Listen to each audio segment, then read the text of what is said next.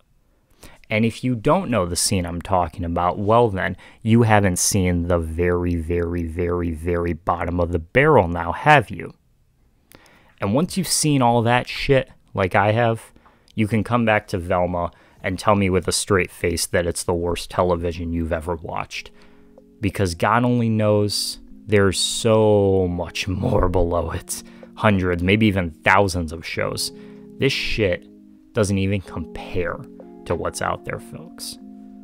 And I should know. And the final show that I saw this month was that 90s show, and it was okay, yet again. I don't know what it is with all these reboots, that me wanting to like them more than I do, but this is another case where I think all the parts are in the right spot, but they just haven't really utilized them to the best of their abilities, and that especially goes for this new cast. By far the best part of the show were the Kitty and Red scenes, as well as the cameos from the original cast, all except for you-know-who. And all in all, those parts were a lot of fun, if not a bit more dependent on the original cast than I would maybe expect them to be. As far as the new characters, I think Ozzy's a lot of fun. His actor was actually part of Side Hustle, so I recognized him immediately. But everybody else, this is really their first big break as far as a big role. And, you know, they're fine, but I wouldn't say that they're like amazing or super memorable in any way. I saw one reviewer talk about how it was really hard to emulate the lightning in a bottle chemistry that the original cast had back on the original That 70s Show, and I think that's a good way to describe it. These people aren't necessarily bad together, but they're clearly just not as comfortable yet with these roles and being in this environment, so give them, you know, maybe a season or two to get together and kind of work out those kinks, and I think this could be a really fun show. I've also seen a lot of people talk about how this show basically just rips off exact plot points from the original That 70s Show, near beat for beat in some cases, and I have to agree that is kind of frustrating, because if I wanted to see those plot points done, I would just watch the original show instead of some half-baked knockoff that Netflix produced as a cash grab. But maybe that's a little harsh. I mean, I did like a lot of this, but I don't know, I feel very mixed on this show, as most people do. It's not terrible, it's not amazing. Like I said, I think give it like another season or two to work out those kinks, and it could be very fun, and it could be very memorable. I've also been watching the AFC playoffs, and go Chiefs. We're gonna win the Super Bowl this year, baby. And that's everything I watched this month. Thanks for watching, hope you guys enjoyed. If you did, share it out with someone who enjoys TV just as much as we do, and be sure to subscribe, because I'm gonna be putting these videos out every month here from now until the end of the year, and recapping all the great shows that I've seen throughout 2023. Thanks for watching. Take care.